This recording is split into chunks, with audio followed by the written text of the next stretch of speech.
लोग तो छत्तीसगढ़ सरकार के द्वारा लगातार 22 से जांच कर रहे थे, कार्रवाई कर रहे थे, पूरे देश में सबसे ज्यादा हमने किया। उसके बाद ईडी इसमें घुस गई, ईडी ने जांच कर लिया, खंगाल लिया। अब ईडी जांच करने के बाद ईओडब्ल्यू को दिया है।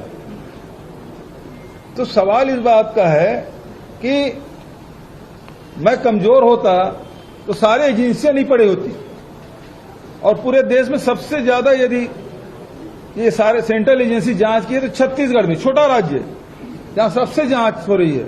मैं नहीं कहता मैं बहुत मजबूत हूं, लेकिन उनके डर का वजह मुझे समझ नहीं आता। लंबे समय से महादेव ऐप की जांच चल रही थी। जांच में जो तथ्य आए हैं उसके आधार पर यह कार्यवाही हो रही है। भारतीय जनता पार्टी की सरकार राजनीतिक द्वेषवश कभी कोई कार्यवाही करती नहीं है। ये कार्यवाही भी जांच की प्रक्रिया से ही आई है। लगभग 2 साल हो गए इसकी जांच करते, इसलिए ये चुनाव से इसका कोई लेना देना नहीं है और न ही राजनीति इसका कोई लेना देना नहीं है। ये तो प्रदेश के युवाओं के साथ जो धोखा हुआ है, छत्तीसगढ़ के साथ जो अन्याय हुआ है और जो अपराध हुए हैं, उसकी ये परिणति है। महादेव ऐप सट्टे के मामले में तो पहला एफआईआर उन्होंने ही किया था, और वो एफआईआर भी जब आंध्रा और तेलंगाना ने इस केस को ईडी को सौंप दिया तो उसके बाद कि ईडी इसमें हाथ नहीं डाले, इसलिए उन्होंने यहां पर केस दर्ज किया। अब अपने ही बुने हुए जाल में जब खुद फंस गए हैं, अभी तक जितनी जांच हुई है उसमें जितने नाम आए हैं, पकड़े गए अभियुक्तों ने जो बयान दिया है, उसकी सत्यता के बारे में कभी भी भूपेश बघेल जी ने एक शब्द नहीं कहा।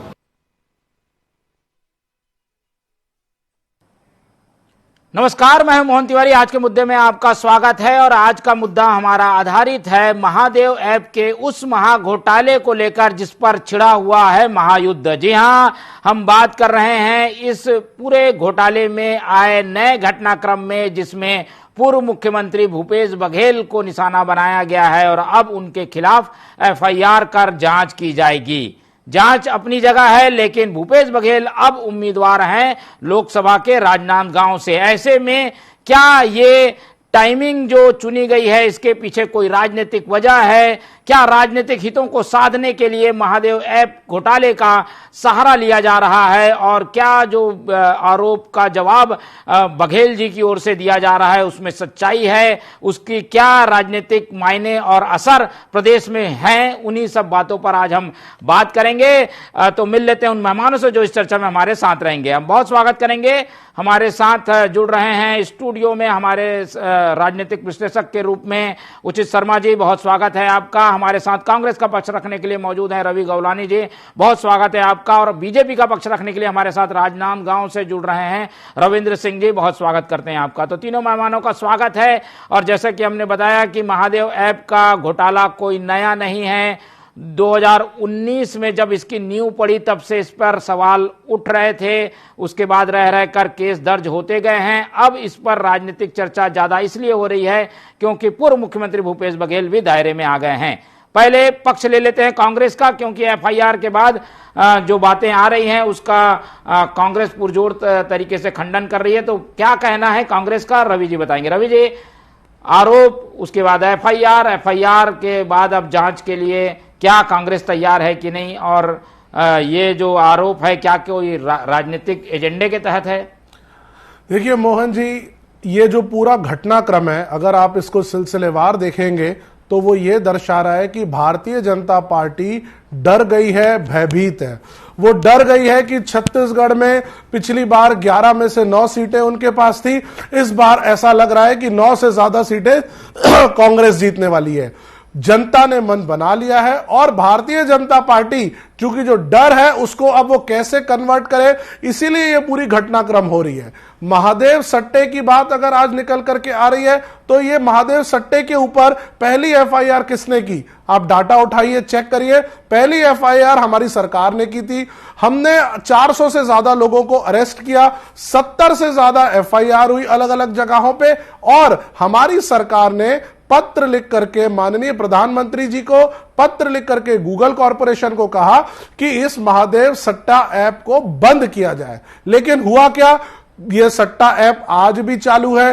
हुआ क्या? इस पर राजनीति हुई, कुछ लोगों के बयान आते हैं, बयान के बाद जो है स्टेटमेंट ईडी जो है उनके मेल से रिकॉर्ड करती है और उनको अरेस्ट नहीं करती। कुछ लोग विदेश में जाकर के एम्बेसी में बयान देते हैं, कॉन्सुलेट में बयान देते हैं, लेकिन उनके खिलाफ अरेस्टिंग नहीं होती है। तो बात तो आएगी कि यह पूरा का पूरा राजनीति से प्रेरित है। प्रोटेक्शन मनी जिसकी बात निकल करके आ रही है, बड़ा ब्रॉड वर्ड है। प्रोटेक्शन मनी किसने किसको दिया, ये जांच की जानी चाहिए कि एक व्यक्ति कॉन्सुलेट में आकर के बयान तो दे रहा है लेकिन उसकी गिरफ्तारी नहीं हो रही है। तो प्रोटेक्शन मनी कहां से निकल के कहां जा रही है? इसको पूरा का पूरा यही मैं कहना चाहूंगा कि भूपेश बघेल जी जो जननायक हैं, जिन्होंने 5 वर्षों में गंगा बहा दी थी विकास की, उनसे आज भारतीय जनता पार्टी पूरी तरीके से डर गई है। उनको डराने का धमकाने का काम कर रही है और कहीं ना कहीं इस चीज से मीडिया के माध्यम से, पेपर के माध्यम से, सोशल मीडिया के माध्यम से उनकी छवि को खराब करने की कोशिश कर रही है। लेकिन जनता जान चुकी है, जनता पूरा मन बना चुकी है, ऐसा कुछ भी नहीं होगा।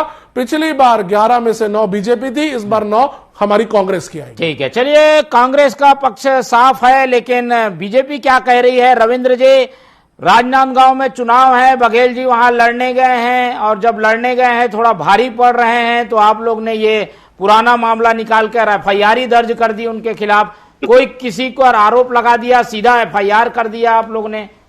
क्या इसके पीछे की मंशा समझी जाए?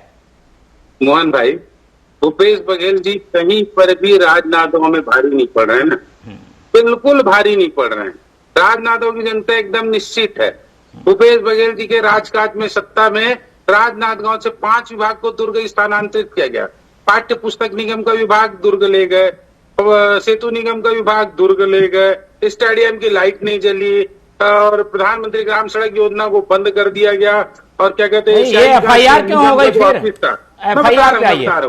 तो राजनांदगांव की जनता तो इस मौके का इंतजार में थी कि कब भूपेश बघेल जी राजनांदगांव आके लड़े, जब चल रहा था तो। और गिरीश देवांगन जी को भेजे थे तो कांग्रेस ने कहा था कि रमन सिंह जी का ऐसा हो जाएगा वैसा।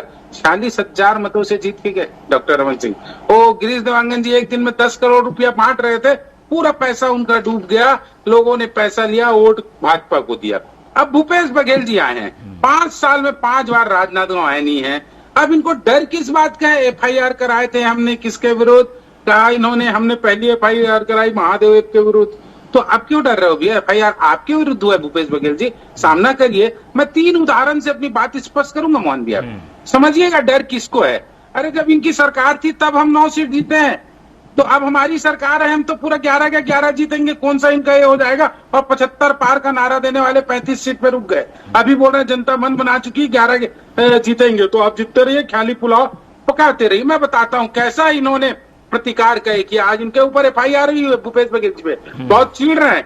अब दूसरी बात सुनिए, डॉक्टर रमन सिंह के संपत्ति पे एफआईआर किसने किया था? भूपेश बघेल जी ने, जिसको हाई कोर्ट ने निरस्त किया। बोले उन्होंने तो दे दिया था, क्या कहते हैं, चुनाव आयोग में, फिर क्यों एफआईआर कराया? ये आपके बदले की भावना थी। उनके बेटे हमारे सांसद जी अभिषेक सिंह जी के ऊपर 36 एफआईआर करवाया अनमोल इंडिया में। अंबिकापुर में जब उनको जमानत मिल गई तो भूपेश बघेल जी ने कहा ओनली अंबिकापुर से मिला है, दुर्ग से तो नहीं मिला है। धमतक हर प्रकार से आपने छल प्रबंध किया पकड़वाने के लिए।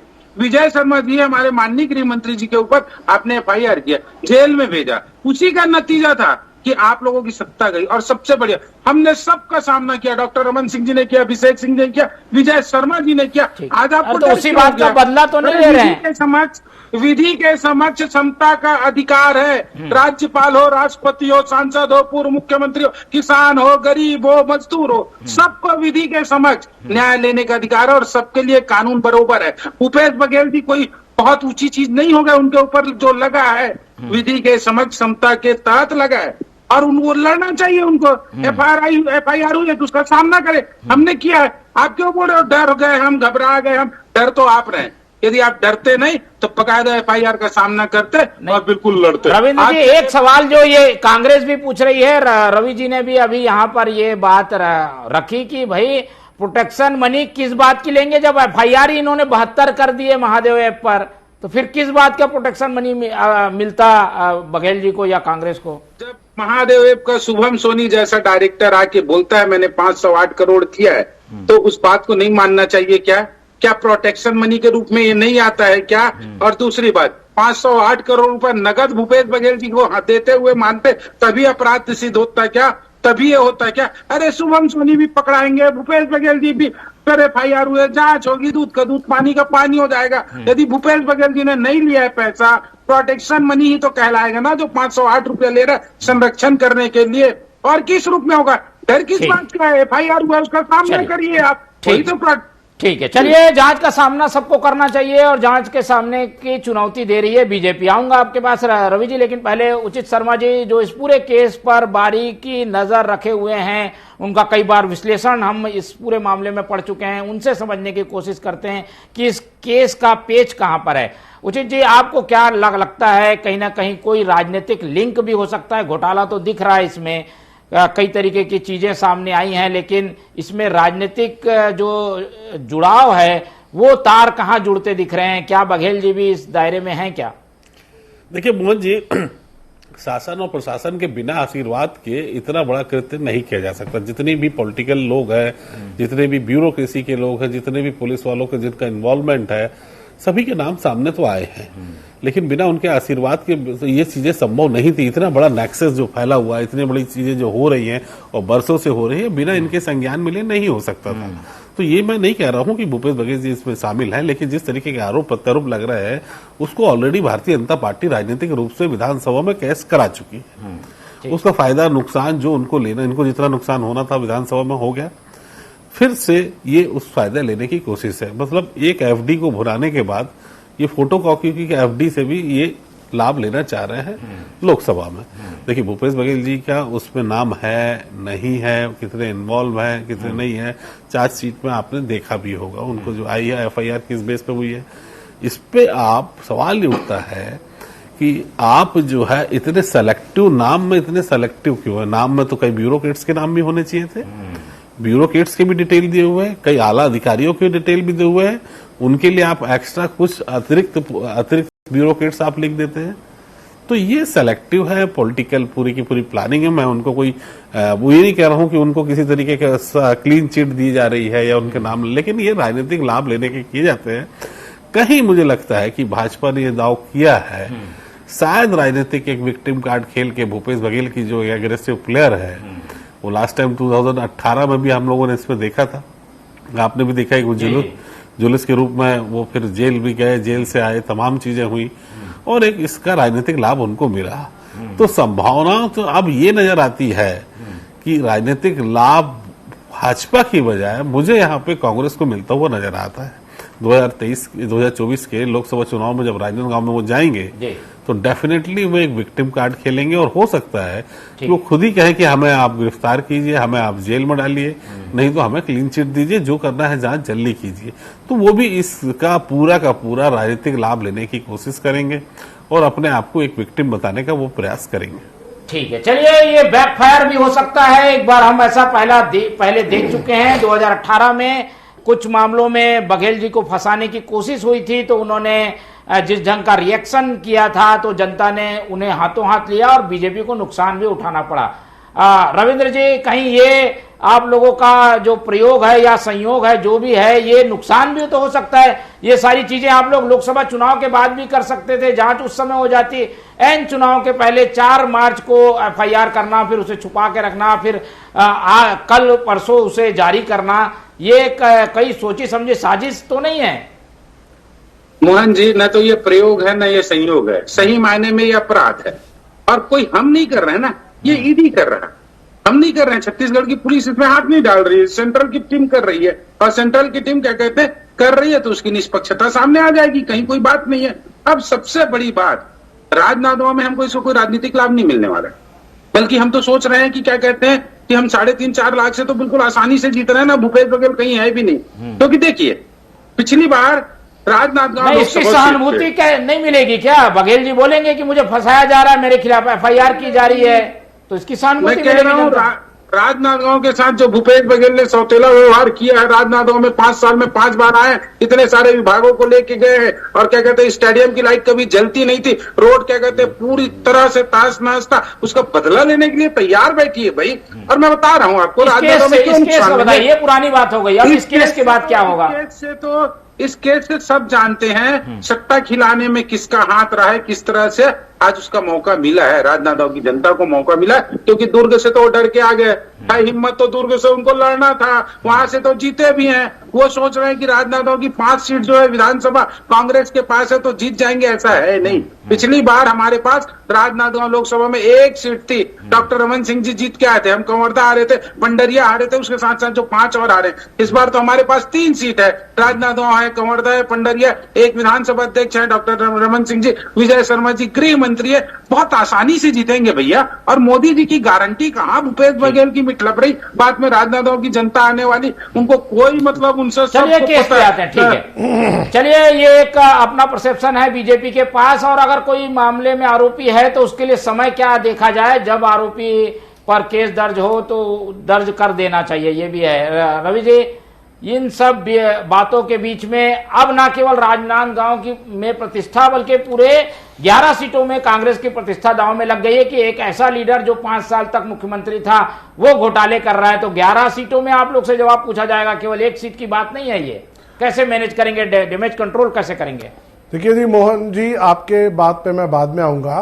पहले बीजेपी की मंशा तो मुझे समझ में आ गई।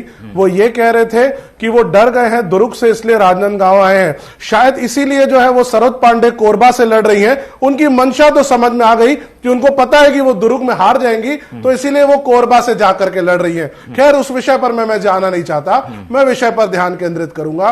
देखिए, अभी बीजेपी के प्रवक्ता कह रहे थे कि अगर एफआईआर हुई है और अगर आप सही हैं तो डर कैसा।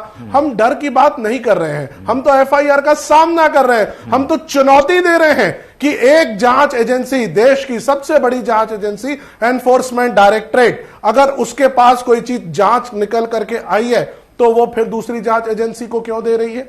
अगर उनको लगता था कि वाकई में कोई चीज गलत हुई है तो डायरेक्ट एफआईआर करना था। ये है कि जो मनी लॉन्ड्रिंग का केस है वो ईडी देखेगी, लेकिन जो राज्य में जो जनप्रतिनिधि होते हैं, सरकारी तंत्र होता है, उसमें अगर पैसे का लेन देन हुआ है तो उसको यहाँ के आर्थिक अन्वेषण ब्यूरो देखेगा। इसमें क्या गलत है? मोहन जी, गलत और सही वाली बात नहीं है। बात यहां यह हो रही है कि अगर एनफोर्समेंट बड़े बड़े पैमाने पर जांच कर रही है, अगर उसके पास इतने तथ्य हैं, तो ये फिर फर्दर जांच क्यों? ये जांच पे जांच यही बता रही है कि ये पूरा का पूरा मीडिया ट्रायल हो रहा है, ये पूरा का पूरा इलेक्शन में इनकैश करने की बात हो रही है। और उचित शर्मा जी ने एक बात कही कि जो बीजेपी को बेनिफिट लेना था वो ले ली। देखिए, भारतीय जनता पार्टी ने उस समय उनको बयान लिया जब उस समय विधानसभा के चुनाव थे, उन्होंने झूठ अनर्गल बातें की, उसका डैमेज हमें हो चुका है। और आज उसके बाद वापस वही एक चीज करना, सीधा सीधा इनका मतलब यही है कि जनता को दिग्भ्रमित करो, जनता को घुमाते रहो, उनको यह दिखाते रहो कि देखिए भूपेश बघेल जी ने यह किया वो किया, लेकिन तथ्य कहीं है ही नहीं। जांच पूरी निकल के सामने आ ही नहीं रही है। इन्हीं के प्रवक्ता अभी कह रहे हैं कि जब पूर्व में इनके खिलाफ एफआईआर हुई थी वो सारी बातें निराधार हो गई। मैं समझ नहीं पा रहा हूं कि भारतीय जनता पार्टी अपने ही लोगों के ऊपर प्रश्नवाचक चिन्ह खड़ा कर रही है। वो पहले सरोज पांडे के ऊपर इनडायरेक्टली इंडिकेट कर दिए, रमन सिंह जी के ऊपर भी इनडायरेक्ट नहीं तो जांच के लिए तैयार हैं कि नहीं आप लोग ऐसे समय में? चलिए समय ठीक नहीं है, ये है, जांच के लिए कितना तैयार है? क्या जांच का स्वागत नहीं करेंगे? मोहन जी, जांच के लिए हम हमेशा तैयार हैं, हम तो कभी जांच से पीछे हट ही नहीं रहे हैं, लेकिन बात ये तथ्य तो सामने लाएं। सिर्फ बयानबाजी के ऊपर अगर जांच कर रहे हैं और उसके बाद उनकी गिरफ्तारी नहीं हो रही है तो क्यों नहीं हो रही है? अगर दुबई कॉन्सुलेट में बैठ करके एक अपराधी जवाब बयान दे रहा है, उसकी गिरफ्तारी क्यों नहीं कर रहे हैं? ये पहले बताएं ना। अगर सही मायने में इनको लगता है जांच करनी है तो पहले अपराधी को तो गिरफ्तार कीजिए। चलिए राजनीतिक नफा नुकसान पे आते हैं। ठीक, सारी चीजें करनी है। ठीक है, राजनीतिक नफा नुकसान पर आते हैं। इस पूरे केस का क्या हो सकता है असर? हमारे साथ उचित शर्मा जी बने हुए हैं, उनसे जानते हैं। उन्होंने राजनांदगांव की तो बात बता दी, लेकिन एक राजनीतिक रूप से जो एक माहौल बनाया जा रहा है कि घोटाले किसके तरफ, घोटाला कौन करता है, पाक साफ कौन लोग हैं, इस तरीके के एक एजेंडा जो है प्लांट किया जा रहा है प्रदेश में। 11 सीटों में इसका असर होगा कहा जा रहा है। आपका क्या आकलन है? देखिए, मुझे नहीं लगता कि इसका असर अब किसी भी सीट पे होगा। 11 की 11 अब क्या राजनांदगांव पे भी नहीं हो सकता, क्योंकि ऑलरेडी केस कराया हुआ ये मुद्दा है, अभी मुद्दा चल चुका है। दूसरी बार मुझे नहीं लगता कि राजनीति के इस ब्लैक बोर्ड में फिर से उनके ऊपर कोई कृत्य लिखा जा सकता है, खासकर करप्शन का, जो चीज पहले 2023 में ऑलरेडी हो चुकी है। अलबत्ता एक बात जरूर है कि ये भूपेश बघेल इकलौते स्टार प्रचारक दिखते हैं। छत्तीसगढ़ में भीड़ जुटाऊ नेता कांग्रेस के पास बहुत ही कम है। आप भी जानते हैं कि जो भीड़ जुटाने के लिए भूपेश बघेल दाऊ चाहिए, आप भी जानते हैं कि टीएस सिंहदेव जी चाहिए, आप भी जानते हैं कि ताम्रध्वज चाहिए। तो ये भूपेश बघेल जो एक काका की उनकी छवि है, ये उन्हें उनके क्षेत्र तक घेरे रखने का एक राजनीतिक प्रयास हो सकता है। हालांकि ऐसा नहीं कि इसमें सबके सब कि कांग्रेस में बैठे जितने लोग हैं वो उसमें महादेव ऐप में उनको क्लीन चिट मिली हुई है, ब्यूरोक्रेट्स को क्लीन चिट मिली हुई है। जांच चल रही है और जांच होनी भी चाहिए। अब उसमें भूपेश बघेल अगर शामिल हो तो निश्चित तौर पर भूपेश बघेल अगर इन्वॉल्व हो, उसमें रहते हैं तो निश्चित तौर पर कार्रवाई होनी चाहिए, या और भी कोई कांग्रेसी हो तो उन पर होना चाहिए। लेकिन मामला चुनाव के दौरान अगर उठा है तो ये परसेप्शन बनाने की कोशिश है और इसको भली भांति बहुत अच्छे तरीके से एक्सप्लोर किया जाएगा। एक मामला ऐसा सेट किया जाएगा कि पूरा का पूरा ये करप्शन है, महादेव में पूरे के पूरे लोग का इन्वॉल्वमेंट है। हकीकत ये है कि जितना आप बताइए कि 504 करोड़ वाला अभी तक उसमें गाड़ी किसकी थी, पैसा कहां से आया, बहुत तथ्य तर्क अभी आने बाकी है। ये जांच का विषय है। अभी केवल मीडिया माइलेज लेने के लिए सब चीजें राजनीतिक तौर पे की गई है। हकीकत में बात कुछ और निकल के आएगी। अभी इसमें थोड़ा सा वक्त दीजिए। शोध का विषय है, अभी जांच का विषय है। इसमें बहुत सारे अभी किंतु परंतु आएंगे, लेकिन राजनीतिक लाभ लिया जा रहा है, इसमें कोई वो नहीं। और दोनों ही पार्टी अपने अपने ढंग से इसका कुछ भी कहना जल्दबाजी है, लेकिन एक जो शगुफा बनाया जा रहा था, राजनीतिक रूप से मुद्दा खड़ा करने की कोशिश की जा रही थी, वो शायद टाइम फिश हो सकता है। क्या करेगी बीजेपी से समझ लेते हैं। रविंद्र जी, इस मुद्दे को ज्यादा बल मिल पाएगा ऐसा लगता नहीं, एक्सपर्ट बता रहे हैं। ऐसे में आप लोग इसको लेके क्या करेंगे? ये मुद्दा बनाएंगे कि इसे छोड़ देंगे जांच के तक? जब तक साबित नहीं हो जाता आरोप तब तक इसमें कुछ ज्यादा बल बोलेंगे नहीं बीजेपी। मोहन भाई, सबसे बड़ी बात तो है कि हमारा कोई राजनीतिक प्रयास नहीं किसी की छवि को धूमिल करने के लिए। कानून अपना काम कर रहा है भाई, कानून को अपना काम करने दीजिए। करेगा कानून, भूपेश बघेल जी निष्पक्ष होंगे, निकल जाएंगे। रही बात, इससे हम कोई राजनीतिक लाभ भी नहीं लेंगे। और ऐसे ही क्या कहते हैं, महादेव के मामले में महादेव का श्राप इनको लग चुका है, इसलिए सत्ता से बाहर भी हो चुके हैं। इसका पूरा तथ्य सामने आना चाहिए। रवि गावलानी को तो ऐसा लगता है अभी चावल खरीद के लाए हैं और हाथ में रखे और चावल पक जाए। पकने में टाइम लगता है। रवि जी, इंतजार करिए, आपको पूरे तथ्य भी मिलेंगे, आपको पूरी जानकारी भी मिलेगी। जांच प्रारंभ हो गई है, चिंता मत करिए, और हम डर भी नहीं रहे। और रही बात इस तरह के छोटे छोटे चीजों से ना, मैं इसलिए बोल रहा हूँ कि होगा ये बड़ा मामला आर्थिक का, लेकिन राजनीतिक रूप से हमारे लिए बहुत छोटा मामला, हम इसका कोई लाभ ही नहीं लेंगे। सबसे बड़ी बात है ये हो सकता है कि एफआईआर हो रही तो आप लोग डर रहे, हम कोई राजनीतिक काम कर ही नहीं रहे इसमें। भूपेश बघेल जी का नाम पहले ही आ चुका है, पहले भी हो सकता था एफआईआर। कानून अपना काम कर दिया, अभी किया है, आप उसकी चिंता मत करिए। राजनीतिक रूप से हमारे पास बहुत सारी चीजें, हमारी उपलब्धियां, हमने महतारी वंदन में पैसा दे दिया, हमने 3100 रुपए दे दिया, हमने 2 साल का बोनस दे दिया इसी छत्तीसगढ़ में। और रही बात पूरे देश में, हमने 13 करोड़ शौचालय बना दिए, 12 करोड़ लोगों को क्या कहते हैं नल जल योजना दे दिए, 80 करोड़ लोगों को राशन दे दिए। हमारे पास बहुत चीज है। आपके पास तो 200 सीट लड़ने के लिए कांग्रेस के पास पूरे देश में कैंडिडेट नहीं होंगे। गठबंधन में आपको 100 से ज्यादा सीट नहीं मिलने वाली, जीतोगे 30-40 लटपट में। रवि जी, अब ये तो मुद्दा बना नहीं रहे हैं, जो स्वाभाविक चीजें आ रही है उस पर जवाब दे रही है बीजेपी। चिंता मत करिए, हमारे सांसद जी 4 लाख वोटों से जीतेंगे, भूपेश बघेल जी दुर्ग वापस लौटेंगे, अपमानित होकर पूरी तरह से जैसे कि आ गई बात, आ गई आपकी बात आ गई रवि। मोहन जी, भारतीय जनता पार्टी अभी आपको बैकफुट में नजर आ रही है। जैसे ही हमारे पत्रकार उचित शर्मा जी ने बताया कि क्या किस तरह से सिलसिलेवार रही है, बीजेपी बैकफुट में दिख रही है। और ये होगा क्योंकि सच्चाई जो सामने आती जाएगी, बीजेपी को समझ में आते जाएगा, उनके कार्यकर्ताओं को समझ में आएगा गलत कर रहे हैं। ये अभी बात कह रहे थे 80 करोड़ लोगों को राशन दे दिए। 140 करोड़ हमारे देश की जनसंख्या है और 80 करोड़ से ज्यादा लोगों को राशन दे रहे हैं और ये कह रहे हैं कि हम विकास कर रहे हैं। बीपीएल में 80 करोड़ से ज्यादा लोग हैं। अरे भैया, क्या विकास? बात तो तब होनी थी जब आप ये कहते कि 80 करोड़ के समय को हम जो है आज 40 करोड़ ला दिए, तब हम मानते कि सही मायने में विकास था। आप लोगों को राशन दे रहे हैं, मतलब आप समझिए कितनी डिस्पैरिटी है हमारे देश में कि अमीर अमीर बन रहा है, गरीब गरीब बन रहा है। कैसा विकास है ये? क्या विकास की परिभाषा है? रविंद्र जी, विकास की परिभाषा पे थोड़ा सा चेक कर लीजिए।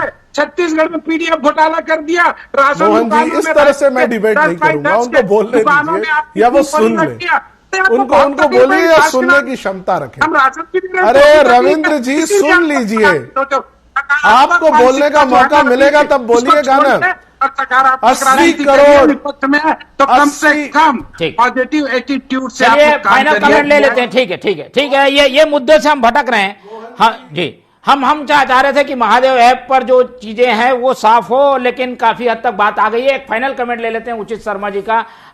शर्मा जी, ये तो रही पक्ष विपक्ष की दोनों की बात, लेकिन ये केस बना है, जांच में आएगा तो बात दूर तलक जरूर जाएगी। और ऐसे सरकार के रहते हुआ, पिछली सरकार के रहते हुआ तो उनको छोड़ा नहीं जा सकता, कहीं ना कहीं तार जुड़े होंगे। तो एकदम पाक साफ दामन है या बच के निकल जाएंगे, ऐसा भी नहीं है। आपको क्या भविष्य दिखता है इस पूरे घोटाले? देखिए, इसकी जद में बहुत सारे लोग आएंगे, बहुत अधिकारी आएंगे, बहुत नेता आएंगे। आप किसी को भी अभी क्लीन चिट दे नहीं सकते, उसमें बहुत सारे लोगों का इन्वॉल्वमेंट है।